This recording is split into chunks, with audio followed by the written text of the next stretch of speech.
দর্শক, রংপুর অঞ্চলে হামে আক্রান্ত শিশুর সংখ্যা বৃদ্ধি অব্যাহত রয়েছে। চিকিৎসা দিতে হাম আইসোলেশন ওয়ার্ড তৈরি করা হলেও সংকটাপন্ন শিশুদের চিকিৎসার জন্য নেই এনআইসিইউ এবং পিআইসিইউ।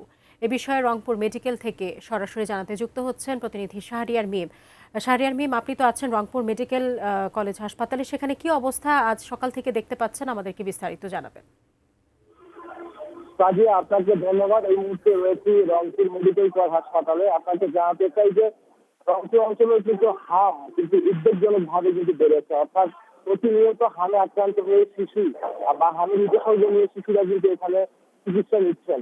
আর এই হাসপাতালে আজ এখন কিন্তু ভর্তি রয়েছে 27 জন এবং এখন পর্যন্ত কিন্তু চিকিৎসা নিয়েছেন 213 জন। তাহলে আজ এখন কিন্তু ভর্তি রয়েছে এবং এখন পর্যন্ত কিন্তু চিকিৎসা নিয়েছেন 213 জন।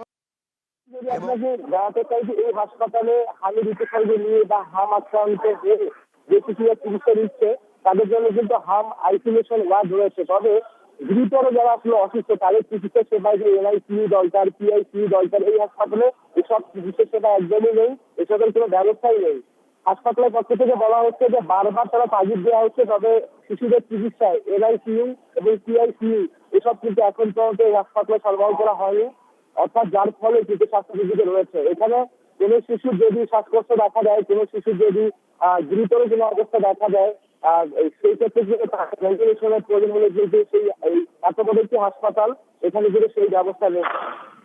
এই নিয়ে কিন্তু রোগীদের যারা স্বজনরা রয়েছেন, অর্থাৎ অভিভাবকরা রয়েছে, তারা কিন্তু অনেক ক্ষোভ প্রকাশ বলছেন যে এখানকার হাসপাতালে যারা পরিচালক রয়েছেন বা এখানকার স্থানীয় যারা জনপ্রতিনিধি রয়েছেন তাদের খুব দ্রুত এই হাসপাতালে এনআইসিইউ এবং পিআইসিইউ শিশু ওয়ার্ডে চালু করা উচিত। না হলে কিন্তু হাম যেভাবে দিনের পর দিন বাড়ছে তাতে কিন্তু আগামী দিনে যদি রংপুর অঞ্চলে হাম আরো বৃদ্ধি পায় সেক্ষেত্রে কিন্তু এই অঞ্চলে শিশুরা মৃত্যুর হার কিন্তু আরো বাড়তে পারে বলে কিন্তু এখানকার যারা বিশিষ্টজন এবং অভিভাবকরা তারা কিন্তু এসব নিয়ে কিন্তু কথা বলছে। সবকিছু মিলে রংপুরে এখন পর্যন্ত হারে সবগুলোই মৃত্যু রয়েছে 4 জন এবং আগে যেন এমন কিছু না ঘটে সেক্ষেত্রে যে পর্যাপ্ত ব্যবস্থা সেটি যেন করা হয় এমনটা কিন্তু ওরা বলছেন। তবে এখানে হচ্ছে আসার বাড়ি হচ্ছে যে এই হাসপাতাল এত সংকটের মাঝেও কিন্তু শিশু ওয়ার্ডের যে চিকিৎসকরা রয়েছেন তারা কিন্তু তাদের আন্তরিকতার কোনো অভাব নেই। তারা কিন্তু টিএনটি আইসোলেশন যে হামের যে ওয়ার্ড রয়েছে বা কক্ষ রয়েছে সেখানে যে তারা তারা কিন্তু অক্লান্ত পরিশ্রম